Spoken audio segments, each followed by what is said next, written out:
thank you so much for inviting me and for everyone coming to listen. I'm a bit of a technophobe, but I'm going to try and share my screen with you now. Okay, so I think I've shared my screen. Yep. Yeah. Okay. Okay.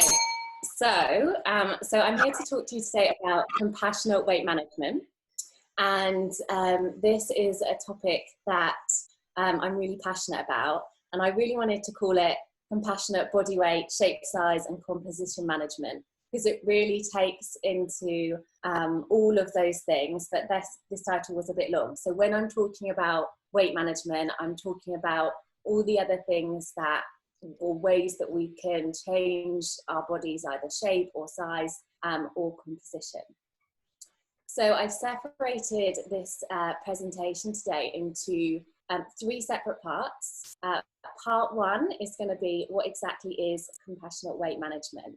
And then each of these parts I've separated into the nutrition science fundamentals. So I'm just going to introduce you to compassionate weight management, talk about self-evaluation and feelings of fatness. And then the next thing I'm going to try and do with each part is help you to apply this science to your everyday lives, and then give you some action points that you can take away and or support your clients with. The second part we're going to talk about is emotional eating. And again, those nutrition science fundamentals, we're going to cover a little bit about binge eating, have a look at the sort of restriction binge cycle, and then look at the cognitive behavioral therapy model of behavior and how we're going to change those behavioral unhealthy behaviors that are no longer serving us. I'll then talk you through some different coping mechanisms if emotional eating is one of those behaviors that isn't serving you anymore, and then give you some actions to take away. And then the third part, we will be talking about weight loss and changing shape and size. And there's some great resources already on that Chris has provided and his team have provided. So I won't go into loads and loads of heavy science about this, but we'll just cover energy balance and looking into increasing those health behaviours and decreasing unhealthy behaviours. And then we'll apply this by looking at how to set realistic goals in this time, establishing a routine with our nutrition and our health behaviours, and just some really simple nutrition basics, again with some action points to take away. And then after that, any questions that you have, I'll be more than happy to answer them. Okay, so let's get started. 1, compassionate weight management. So in the world of nutrition and fitness, it's very common that we have sort of these 2 separate camps. And the first camp, or one of the sides of the camp, being these 8-week transformations, strict food tracking, utilising things like time restricted feeding to achieve sort of a leaner body that may look desirable for many people. And then on the other side, we've got body positivity, the anti-diet movement, and intuitive eating.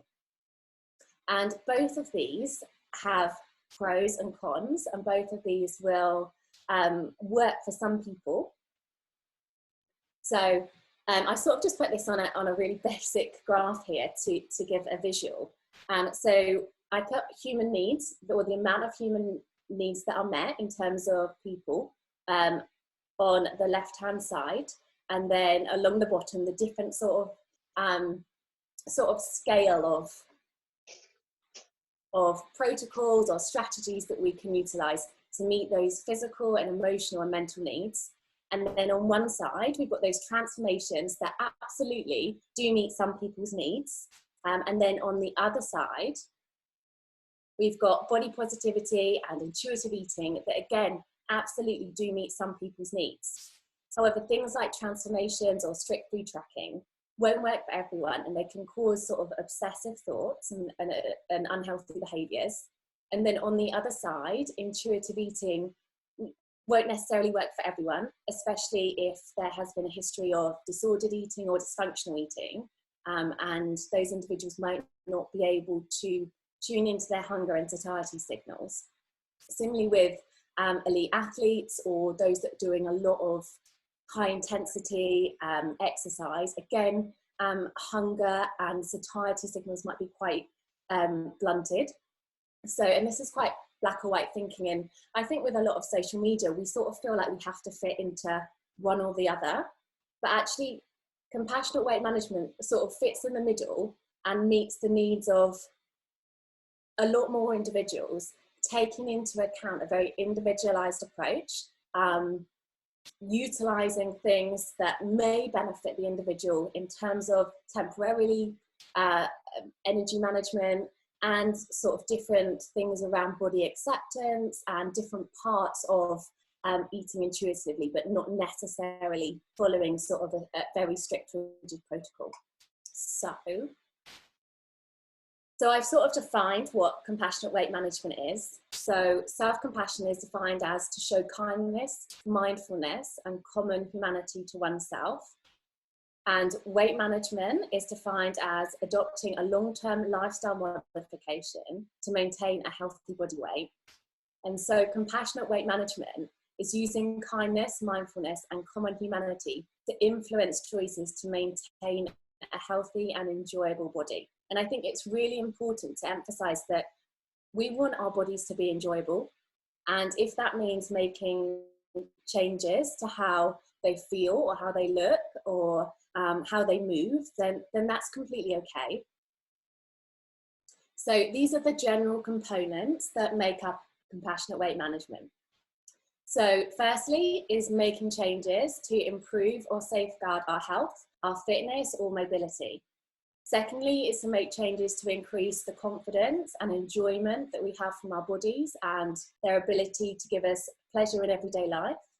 And thirdly, making changes to optimize our appearance. So by optimizing our appearance, that means to make the most of. So that's, for example, similar to why we would straighten our teeth, or perhaps why we would change our hairstyle or get our hair cut or dyed.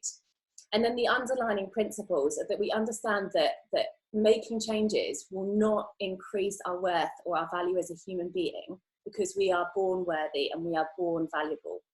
And underpinning all of this is that any of these behavior changes are guided by self-kindness, mindfulness, and that awareness of common humanity. So what does that look like? So self-kindness in weight management means dismissing any judgment that we have of our body. So we don't see it as good and we don't see it as bad. We just accept it as it is. We don't influence how our body looks in terms of how we see ourselves as a person. We avoid being self-critical to our body. So if we look in the mirror, we don't just point out those things that we're not overly happy with. We recognize that there is no perfect body, no perfect diet, or no perfect exercise regime. And we don't set those unrealistic standards for ourselves, because then we just end up failing, feeling guilty, and more likely to perform unhealthy behaviors. We replace anger with gentleness when perhaps our body doesn't look the way that we really want it to, or it doesn't feel the way that we want it to, or we're injured. We try not to be angry towards our body. We accept that we might actually not be able to get the exact body that we've always wanted. And that could be down to the genetics or our environment. But when we deny this reality and we really try and push for something that isn't realistic, we increase our own suffering. But when we accept or just surrender to that we might not be able to get the body that we've always sort of dreamed of because it's physically impossible. For example, if we wanted to be taller, then we gain a more sense of clarity, a more sense of calmness, and we're able to manage our emotions better. So what does mindfulness look like in weight management? So mindfulness means taking a balanced approach to our negative emotions towards our body so that we don't suppress our feelings nor exaggerate them. So those negative emotions, we can't necessarily stop them from coming into our minds and from feeling them, but we don't immediately just turn them away and pretend they don't exist, nor do we allow ourselves to ruminate and feed on them. because that's when those unhealthy behaviours will come in, and we'll start making very impulsive decisions that might not be in our best interests. Mindfulness means to be willing to observe our negative thoughts and emotions about our body with openness and clarity. So it's really important that if a negative emotion comes in, we just accept and we acknowledge its existence, but we don't have to act on it. Mindfulness is understanding that we cannot ignore our pain and also be compassionate towards it. So we don't just push it away. And mindfulness is to not over-identify with our thoughts and feelings about our body, that we get swept away with reactivity. So that basically means if we suddenly get a thought or a negative thought about maybe feeling larger than we want to, and then we throw away all our clothes that make us feel that way, or we cut carbohydrates out our diet straight away. And that's that impulsivity. Being mindful is accepting that we have these thoughts and that they will come and that they will also go again. We don't need to act on them. And finally, common humanity in weight management. So understanding that frustration at not having a body exactly as we want it is often accompanied by that irrational but really pervasive sense of isolation. And accepting that sometimes that will make us feel really alone, but also accepting that all humans will suffer at times with their physical appearance not being exactly how they might want it. Even if we believe that someone looks amazing and they must never struggle with how they look, I promise you that they do. We all have those days. And it's important that we acknowledge that the very definition of being human is that we are mortal and vulnerable and imperfect, and striving for perfection is completely unrealistic. And when we recognise that suffering and personal sort of inadequacy or imperfection is part of this incredible shared human experience and something that we all go through, we don't feel quite so alone in that.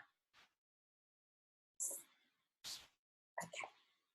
And if you want to have a look at a little bit more about self-compassion, there's a great website, self-compassion.org, and an amazing researcher, and there's loads of sort of resources on that website, and guided meditations and those type of things, if that's an area that you want to work on. Okay, so next we're going to have a little look at self-valuation, and this is basically how you see yourself and how do you view how other people see you, and how also you view other people. And for individuals that are struggling with poor body image, often what happens when they're looking at how they value themselves, they put a huge amount of their value as a person on their physical appearance. And all other features of their self, they don't value too much. All their other characteristics don't have much impact on how they see themselves.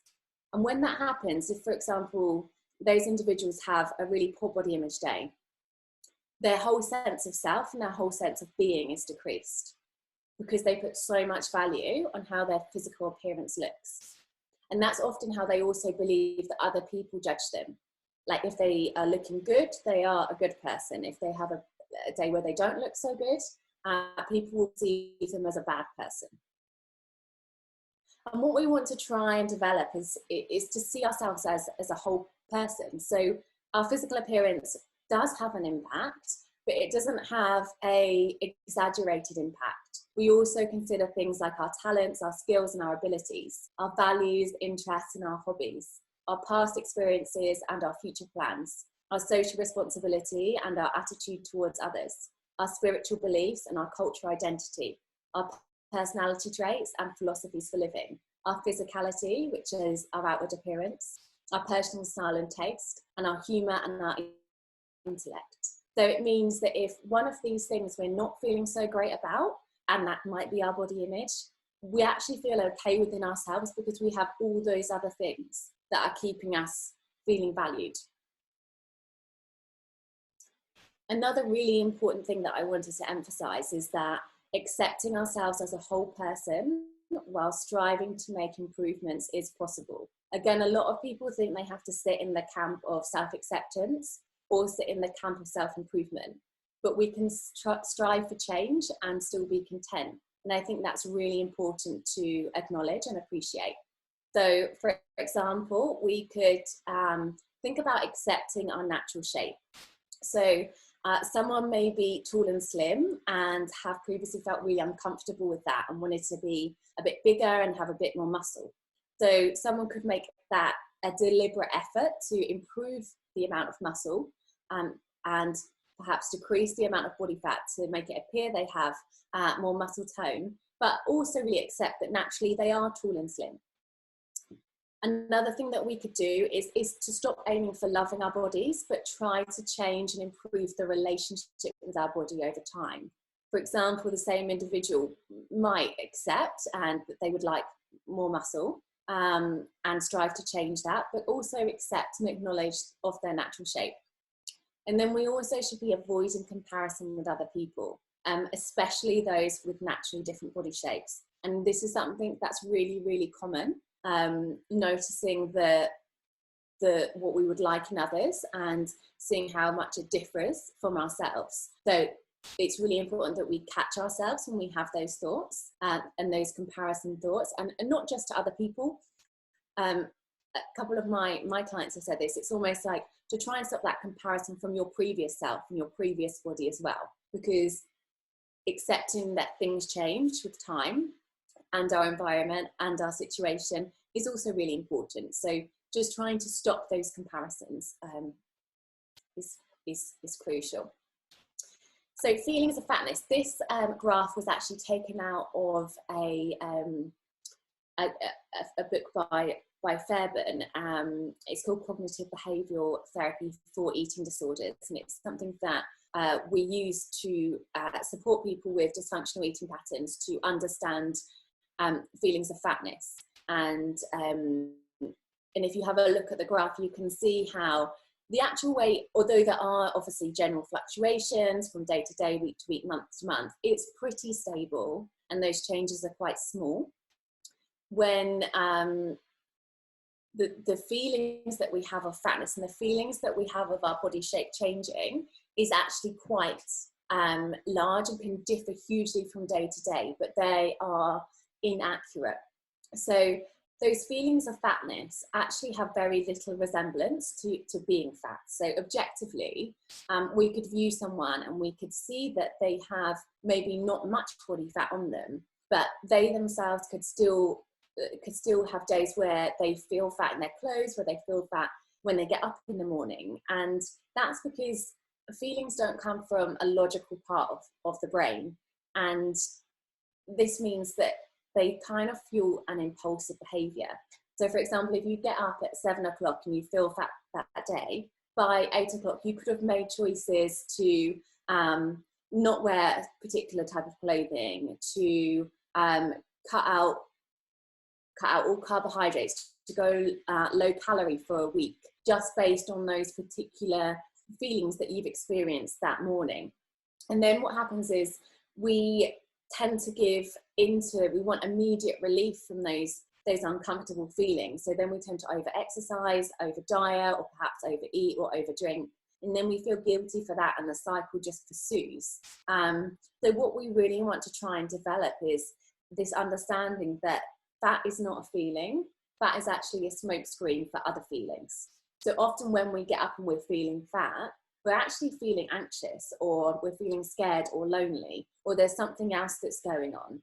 So becoming self-aware and checking in with yourself that when I'm feeling fat, what else is going on? Is there something else going on that day that perhaps I'm worried about? And how can I meet those needs in a different way and really acknowledge what I'm truly feeling? It's also really important to stop the fat talk. It's not going to benefit sort of with your family to talk about all those feelings of fatness all the time. It's important to acknowledge those emotions, but not to sort of feed those negative emotions, because it can lead to sort of rumination. And then the more times we focus on it, the more likely we are to engage in those sort of unhealthy coping mechanisms. Try as well to think about your body in a positive way. If you're having a particularly negative relationship with your body on a certain day, try and remember all the things that it can do. You know, legs that can support you to run and to walk and to climb mountains, and arms to hug your family, those type of things. And try and be aware of your triggers to the feelings of fatness. And one of the things we can do is avoidance, and try and avoid those triggers. So perhaps if you watch something on TV, or you're reading sort of a magazine or something, and they then start to trigger those feelings of fatness and discomfort, try and really try and avoid those triggers as well. And it comes down to, really importantly, this self-acceptance of, this is how my body is. I understand there will be days where I'm not always going to feel great, and that common humanity in that everyone has these days, and that's part of being human. Okay, so how are we going to apply this to real life? So there are different reasons that someone, as if you're a trainer, will come to you very commonly and say that there's reasons that they want to change.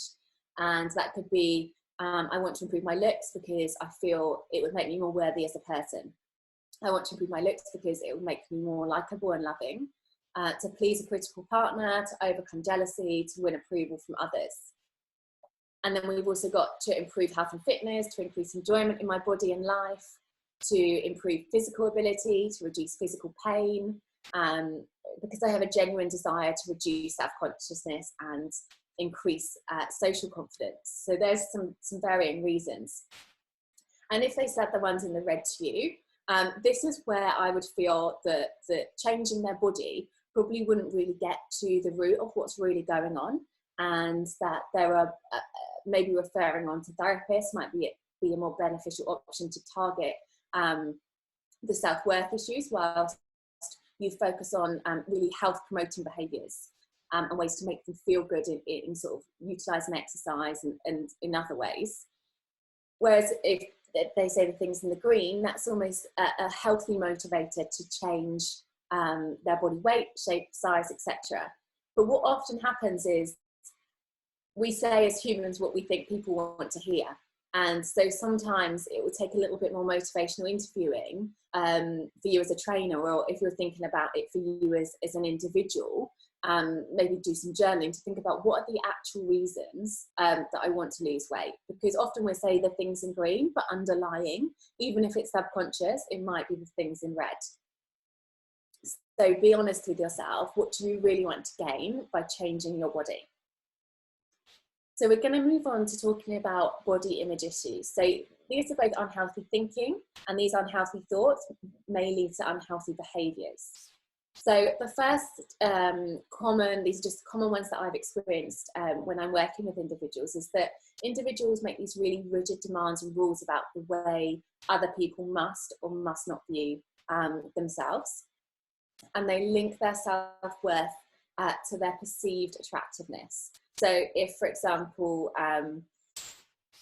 someone's even with a group of friends or looking to date, they would base just their appearance on whether they would deem themselves attractive or not. And often people with poor body image would put that on others as well. So they would base other people's attractiveness purely on their outward appearance.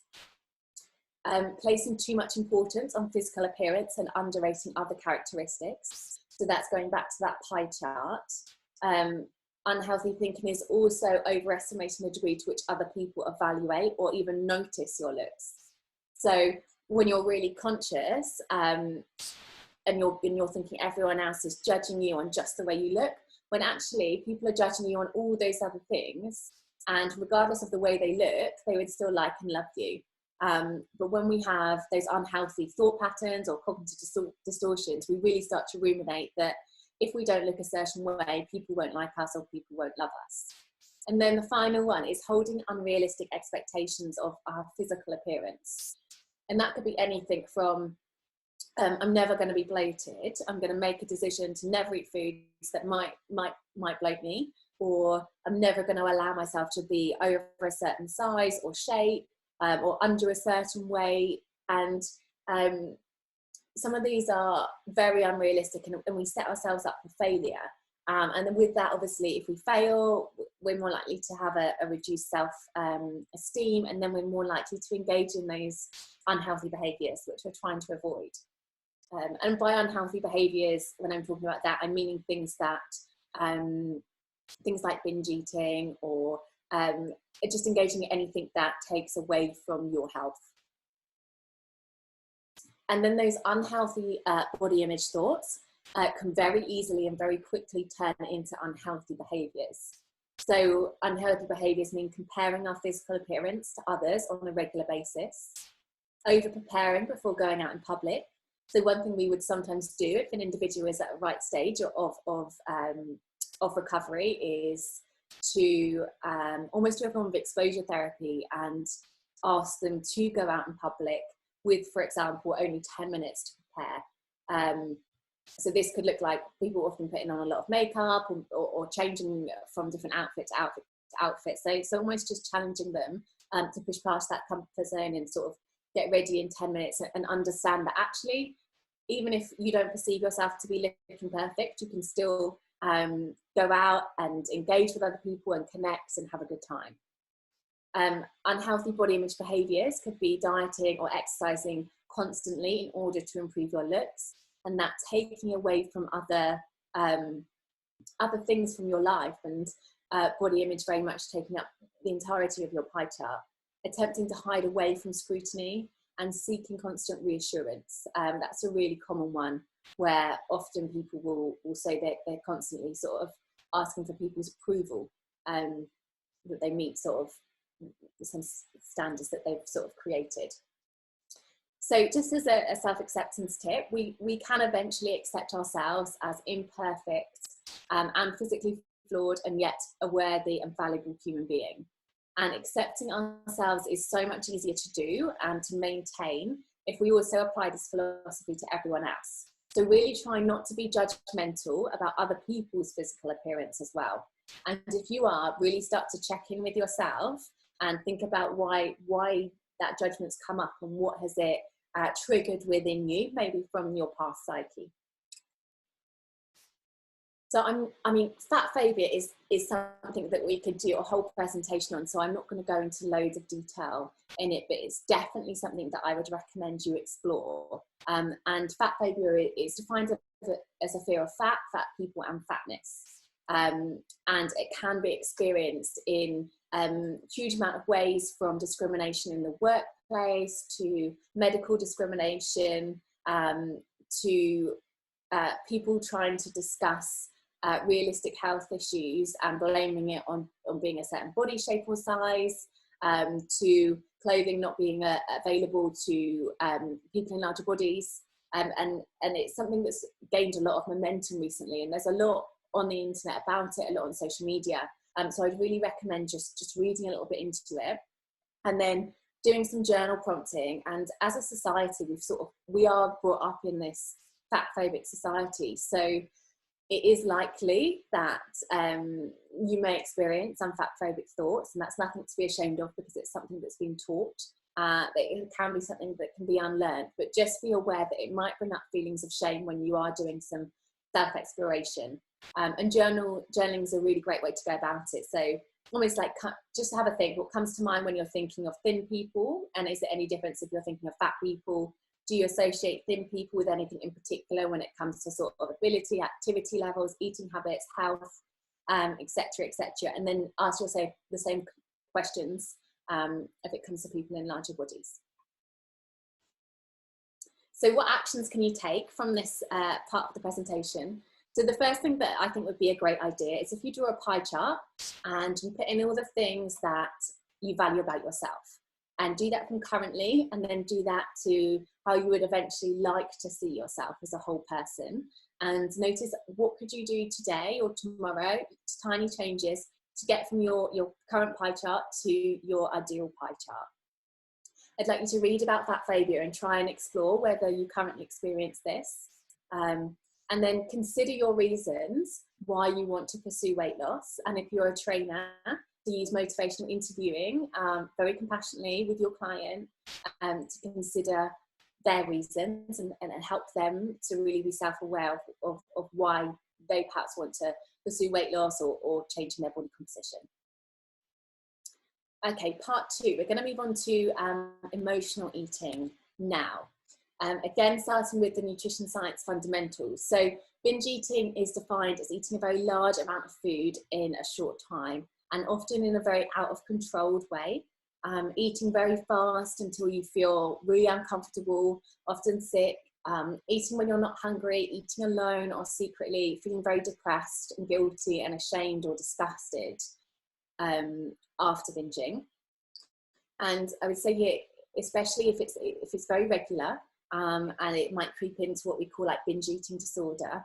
And if it is a problem, then this is always going to be a priority to treat prior to considering changing your body.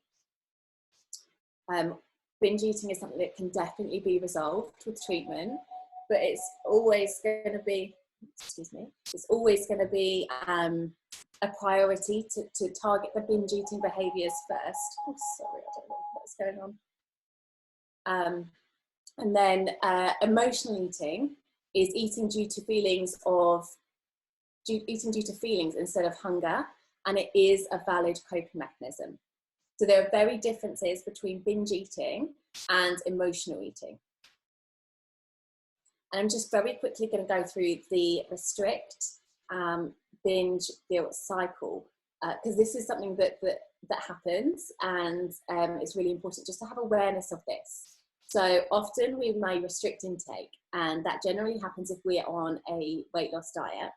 And that could be that we restrict our energy intake. It could be that we forbid certain foods, or that we would label as bad or we believe as bad.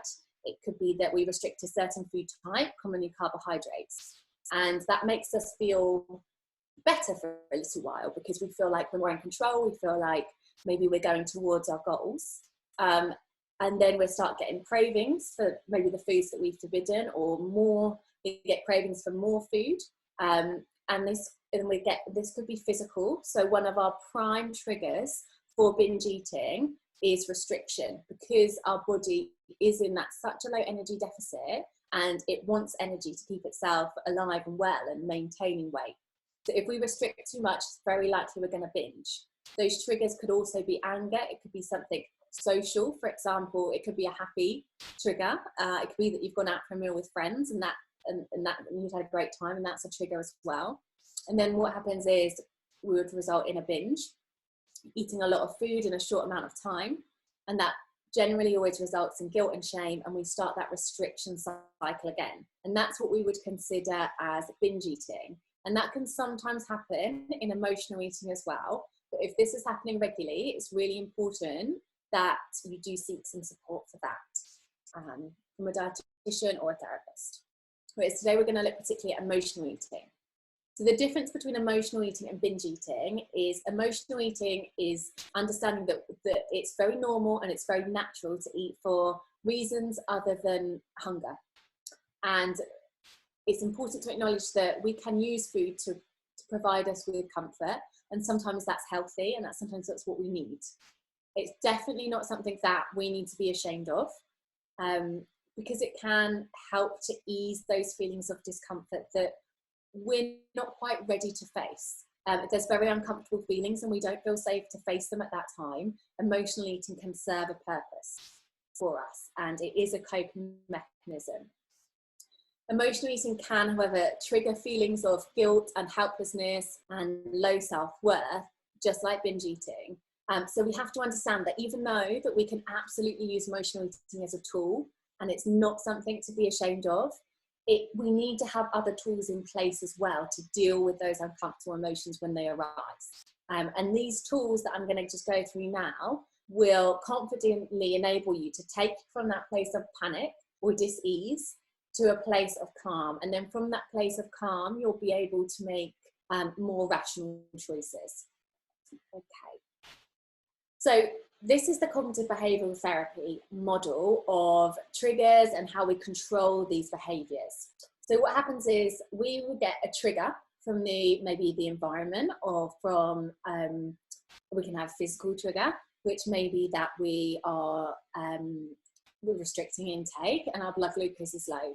We then develop a thought or a feeling, And this thought or feeling turns into a behavior. And then from that behavior that we perform, there will be a consequence. So I've put an example which is relevant to at the moment. So the trigger is that we are another day in lockdown. My thought process is, this feels really awful. I'm really bored and I feel really lonely.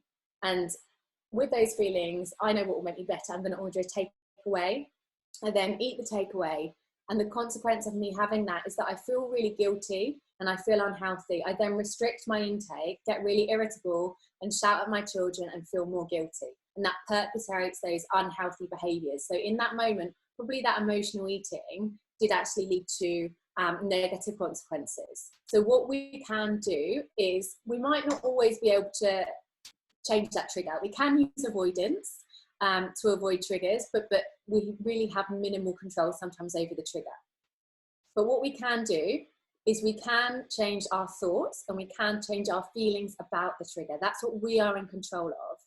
And if we change this, and if we manage to change our thoughts, we can change that behavior from an unhealthy behavior to a healthy behavior, and therefore we can change the consequences of what happens. So using the previous example, we've got the same trigger, another day in lockdown. Instead of feeling awful and bored and lonely, I acknowledge that this does feel awful at the moment, but I also acknowledge it's temporary. And I'm going to do something that will bring me joy. So I do some gardening and I arrange a Zoom call with friends instead of ordering a takeaway. And then instead of feeling guilty, unhealthy and restricting, I feel calmer and I end up playing with the children instead of shouting at them. Okay, so what I want to try and aid you with now is creating this toolbox that provides you with different behaviours when those feelings and those thoughts get uncomfortable. So the first one is the pause. And the pause is a really useful tool because it prevents any automated response to reach for food. And just start with 5 minutes. So when those uncomfortable feelings become about, just put a timer on for 5 minutes. And the reality is you might still engage in emotional eating. But because we've stopped that automated response by putting that pause in, we can start to introduce those increasingly longer pauses. We've stopped going from immediately feeling uncomfortable to easing that discomfort with food. And that's no longer automated. That's now a separated behavioural choice. And it's totally okay if you do still engage in emotional eating, but we can increase those pauses, and that desire to emotional eat tends to decrease over time. So just start with 5 minutes, start with 10 minutes, and just remind yourself that if you still want to eat after those 5 minutes, that's okay, but you're going to just wait for 5 minutes now. The next tool we've got is to acknowledge our feelings. It's really important that we understand and we're aware of how we feel and what we're trying to hide or cover up or push away by reaching for food. So we tune into ourselves, and then verbally or writing. I'm a massive fan of journaling. It's just stating exactly how I feel. Like, I feel lonely right now, or I feel angry about this situation right now. And then we've got engaging in an alternative behaviour. So emotional eating serves a purpose. It is meeting a need for us. So we can't completely remove that, because we need that at the moment to cope with what's going on around us. So we need to replace that. We need to offer different options. So I would always advise to write a list of 10 things that really bring you joy up and make you feel good. So that when that urge to emotionally arises and you've acknowledged how you feel, you then have a list of 10 things that you know that will make you feel really, really good, that you can do instead of emotional eating, which may make you feel bad. So things like walking, call a friend, read a book, watch something on Netflix, just those things that really bring you joy.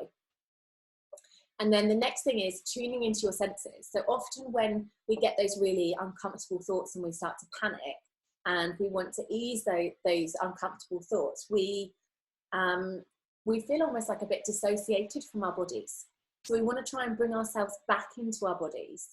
So tuning into our senses really helps. So by naming 5 things that we can see, 4 things that you can touch, 3 things that you can hear, 2 things that you can smell, and 1 thing that you can taste, is a way to bring yourself back to your own body. Listening to music, smelling lavender, performing joyful movement, all of those things, just to bring ourselves back to ourselves. This is another sort of coping mechanism that we can put in our toolbox. And you might have heard of HALT before, and this is an acronym.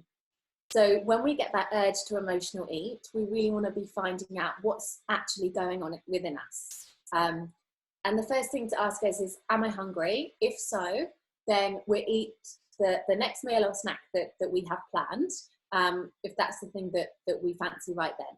If we're not hungry, we ask ourselves, am I lonely? And if we're lonely, we try and meet that need, call a friend, ring a support group, have a look on Facebook for some support. If we're not lonely, ask, am I angry? If so, perhaps do some journaling, do some reading, meditate, go on a walk. Just try and release some of that anger. And then finally, if we're not angry, ask, am I tired? And if we are, then rest. And generally, those are the main triggers for wanting to engage in that emotional eating behaviour. Again, these are all different types of tools, and you don't have to use them all, but I would recommend trying them. Another tool is simply relaxation. So trying to find ways to bring us out of that state of panic and bring us into a state of calm. So creating a list of maybe 3 things that you'll find will really make you relax. So meditation, reading, walking, maybe finding like a yoga routine on YouTube or something like that. Just have in your toolbox 3 things that will help you to relax. And then coping statements are really important, or we can call these mantras as well. And they're ways to remind yourself that when these uncomfortable emotions arise and you want to engage in unhealthy behaviours, is to remind yourself, I mean, one that I find really works well for clients is I'm safe, and this feeling will pass. And to acknowledge that I feel lonely right now, but this is temporary. And to really remind yourself that you're safe and you're well. And another thing in your toolbox is to engage in emotional eating. This is a coping mechanism, and having this inside your toolbox can take away any shame surrounding the choice to eat for comfort. So these are all the different things that you can engage in when you feel that urge and those feelings of discomfort when you normally would emotional eat. Remembering that emotional eating is still a valid coping mechanism, but if it's bringing out a lot of guilt or a lot of negative thoughts after you engage in it, then you need to start thinking about utilising some of the others. So, action. So I'd like you to understand your triggers. So understand what brings up those feelings and those urges for you to then engage in the emotional eating behaviour. And so you can prepare for when those uncomfortable feelings are rising. So a typical one will be just before a woman comes on her menstrual cycle, she will get more triggers to engage in emotional eating then. And then if she knows that that's going to happen each month, she can be prepared for it. It could be if you get a phone call off someone that maybe triggers things within you, then you know that afterwards you are likely to be triggered, and therefore you have this plan in place. And then create a trigger plan utilising all those tools that we've discussed, so that you know when those uncomfortable feelings arise, this is the plan that you will take. And it will take you a little while to work out what works best for you, for what triggers, but really start to experiment, do some journaling around it. How has that worked well for you? If you are struggling to understand your triggers, if you are triggered in engaging emotional eating when you don't want to, and it's not serving you in a healthy way, write about what was happening before that trigger. What were the feelings that sort of rose up, and become self-aware of why you're engaging in those behaviours, remembering that emotional eating is a valid coping mechanism and it is serving a purpose, but we need to have other coping mechanisms in place as well. Okay, and the final part of my presentation is regarding weight loss and reducing body fat or making changes to the body. So the first thing that I would really recommend when we're working with clients or ourselves is that we stop talking necessarily about calories all the time, and we change our language to energy. So because it makes more sense about what's actually going on within the body. So if we are on a low energy diet and we're feeling that we have low energy, we can understand that much better. The reason we feel tired and the reason that we maybe don't have as much energy is because we're not intaking as much energy. So that is a side effect, and it is going to happen if we do want to lose weight and be in an energy deficit. then we will be feeling low energy at some times. And I think it's really important to acknowledge that might happen. So again, I'm not going to go into this in huge amounts of detail because, like I said, Lift the Bar has so much amazing resources for you. But we need to acknowledge and we need to understand the concept of energy balance. So this is energy in that we get from food and drink, and energy out, which is the energy we expend on a daily basis, coming from our basal metabolic rate, which is the amount of energy that our body utilizes if we're lying down all day to perform all essential metabolic functionings and maintain our weight. We also expend energy through our non-exercised activity thermogenesis. So that's things like going on a walk, washing your hair, doing the shopping, doing the hoovering. We expend energy through planned physical activity. So that could be like your dance class or your gym class or going on a planned run, and as well as a small amount from diet-induced thermogenesis. And that's the amount of energy that the body expends by breaking down food, particularly proteins and fibers. So it's absorbable and digestible, but that is only a small amount. And if our energy in and our energy out are equal, so the energy that we get from food and the energy that we're expending are the same, then we will be in what we call a weight maintenance. And in order to lose weight or lose body fat, we have to create an energy deficit. So we can do that by decreasing energy in, so that our energy in is less than our energy out. And we can do that by decreasing the food portions, or maybe decreasing the amount of calories that we're consuming from alcohol. Or we could also do that by keeping our food intake and drink intake the same and increasing energy expenditure, perhaps through going on a slightly longer walk, although we have to be careful about that at the moment, or doing an extra physical activity session a couple of times a week. Or what works for most people is combining a little bit of both, so decreasing our energy in and increasing our energy out. But what most people do understand, the concept of energy in, energy out, and the fact that we need to be in an energy deficit to lose body weight. But what most people are experiencing is hedonic hunger. So this is the drive to eat to obtain pleasure in the absence of an energy deficit. So that hunger is not driven by not having enough energy in the body. It's driven because we want to experience pleasure, we want to experience calm, or food's providing us with something more than energy. And that's where, if you feel like that's the case, so for example, if you perhaps gained some weight, or you're struggling to lose weight and you feel like you are experiencing this hunger, it's likely to be a hedonic hunger, because if you're not losing weight, then you haven't created an energy deficit. So going back to those toolbox that we've created is something that would be really beneficial for you, and to start to really tuning into your body's signals. Secondly, I want to really emphasize the importance of, when we're setting sort of goals around changing the shape and size of our body, that we need to be realistic, especially at this time. So if we're sleeping for 5 hours a night and only managing to eat 2 portions of fruit and vegetables a day and experiencing heightened levels of anxiety, creating an energy deficit should not be a priority right now. So really try and tune in and think, what do I need right now that's going to serve me?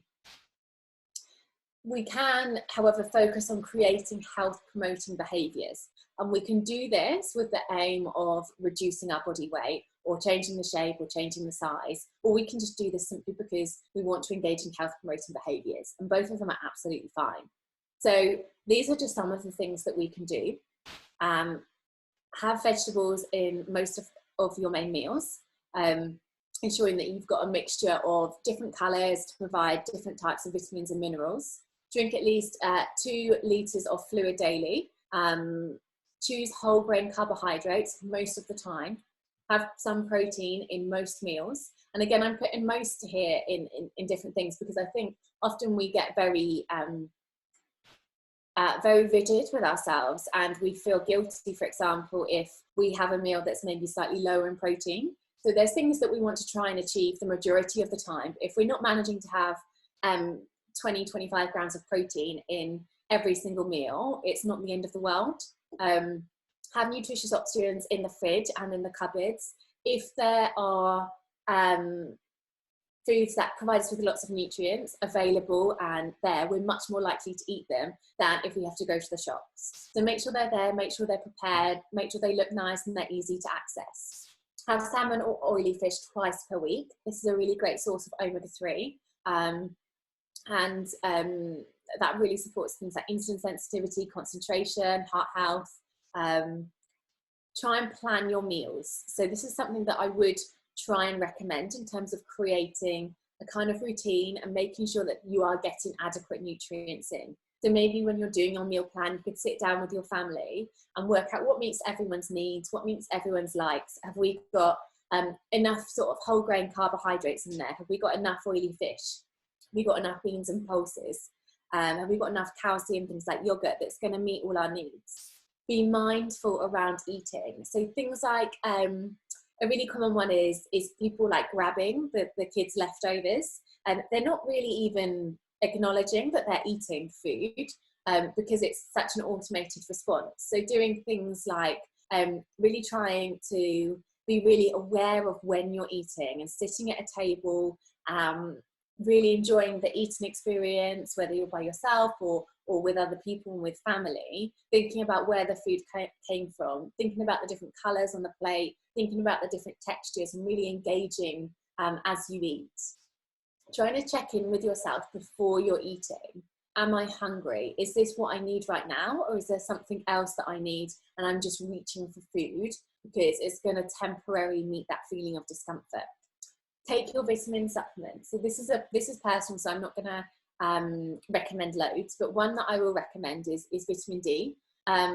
Most people are deficient or have quite low levels of vitamin D because we get it from the sunshine, and even though it's been beautiful the past sort of couple of weeks, that's not usual. And so generally I would recommend a 2000 international unit vitamin D for most people. I would rather people got tested before prescribing a supplement, but obviously at the moment that's quite difficult to do with the GPs. So consider a vitamin D supplement, speak to a dietitian or a registered nutritionist about that. Health promoting behaviours also include performing joyful movement, taking into account that during lockdown your walking is probably likely to be a little less than it is normally. So you're not walking to work, you're probably doing just being outside a little bit less. So you're not going to be expending as much energy through that way. So for example, if you were looking and you did feel this was the right time for you to think about changing the shape or size of your body, just setting targets to do a little bit more walking around the house and the garden each day might really help get your NEAT back to what it was prior to lockdown. And then importantly, just for bone health, as well for mental health as well, engaging in resistance training twice per week. So that could be like an online class, or taking sort of something circuit-based. Body weight is absolutely fine, just to continue to sort of promote and look at health. And then we also want to be thinking about decreasing behaviours that might harm us or might reduce our health. So sort of some of the figures show that alcohol consumption has gone up since we've been in lockdown. I think again it's can be used as sort of an unhealthy coping mechanism if people are bored, or a way to not feel those uncomfortable feelings. So consider reducing this. It's obviously absolutely fine to have in moderation, but if it's causing issues in terms of, that could be from stopping you from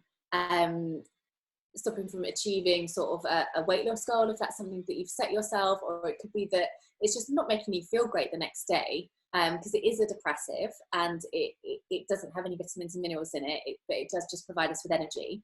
Then consider perhaps reducing it, or just having it on sort of the weekends or something like that, as well as reducing sedentary time. So we are likely to be a bit more sedentary at the moment, and we know that this can have negative impacts on our health. So maybe setting an alarm on our phone that every sort of half an hour we do get up and we make an active effort to walk around the house, or to do sort of 20 squats, something like that, just to keep our body moving. Avoid eating standing up or when distracted, because we become very mindless about our eating and our food habits and our self-awareness when we do that. So almost like make a point that we're going to sit down, we're going to eat. When we eat at the table, and we just have a rule where we just don't eat standing up. And then reducing intake of highly processed foods. We know that highly processed foods, if eaten in huge amounts, can lead to increased energy intake. They're hyperpalatable, we can sort of overeat them. And just making a choice to reduce them from our diets can really help us, and swapping them for higher nutrient foods can help us just feel a bit better about ourselves as well. And something that's really important, I believe, is to normalise our eating pattern, to create a routine with our eating at the moment. It can be, life feels a little bit sporadic and a bit out of control. So what would be really helpful for our bodies, for our metabolisms, is to create a normalised eating pattern. And these guidelines should be really flexible. And there's something called the rule of threes. I don't really like the term rule, but this is, it tends to work really well to support people to normalise their eating pattern and create eating time-framed habits.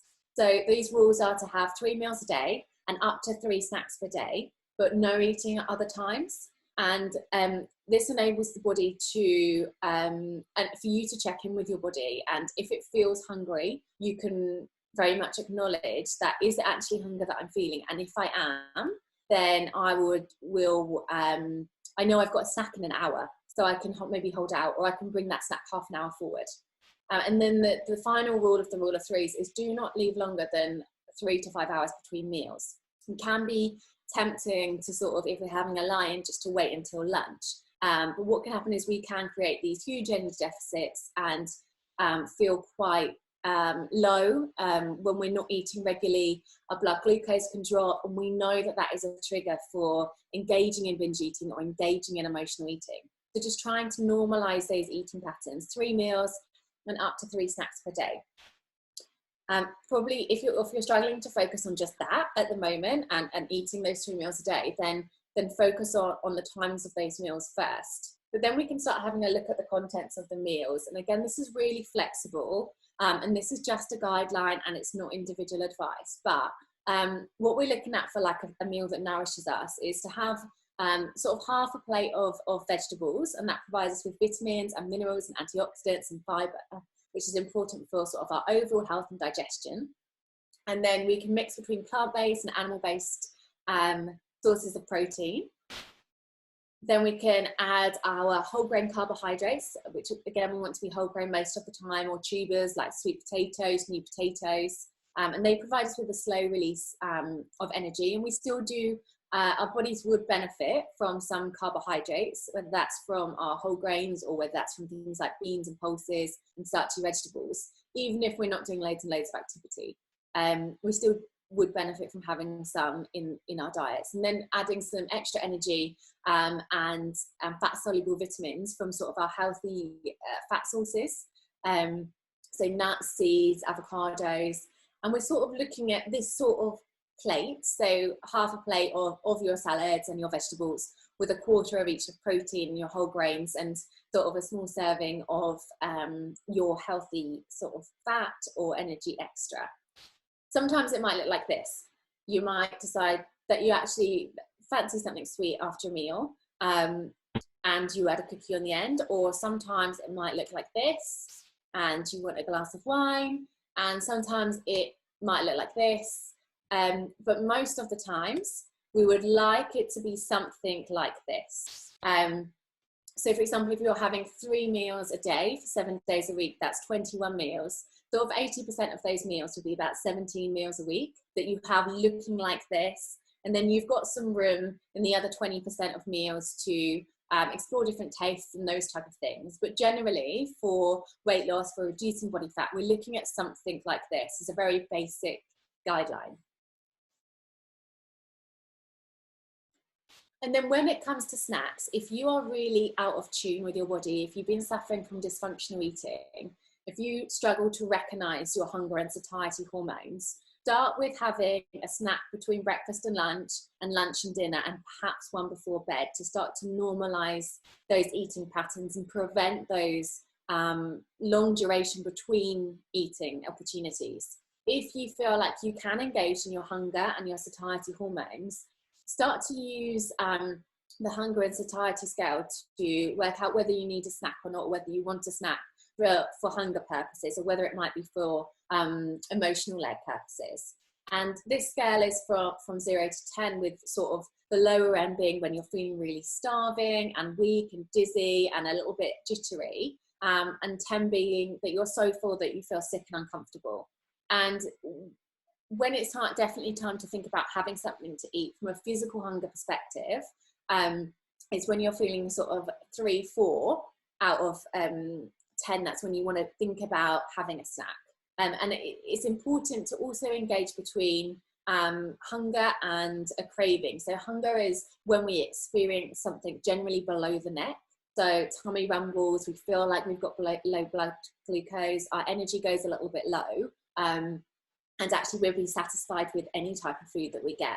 Where a craving is for a particular type of food, and it tends to not go until we've met that need. So really try and differentiate between the two as well. So these are just a variety of different types of snacks that have just worked for some of my clients, and sort of they've put some together and suggested them. And it can, if binge eating is triggered particularly by very sweet foods or high fat foods, obviously palatable foods is very individualized, then I would recommend having that as a snack but on the end of a meal.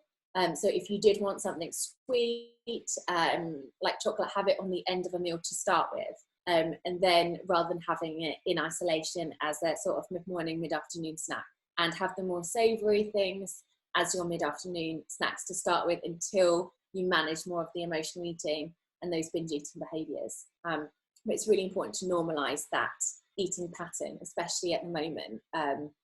So how to apply this to real life. So regularly check in with yourself, the reason behind your desire to change the size or shape of your body. If it's because you feel like you're not worthy, and being a different shape or size is something that will make you more worthy, then I would definitely advise you to do a little bit of work surrounding that sense of self and that sense of worth, and focus on, instead of changing your body shape and size, on those health promoting behaviours.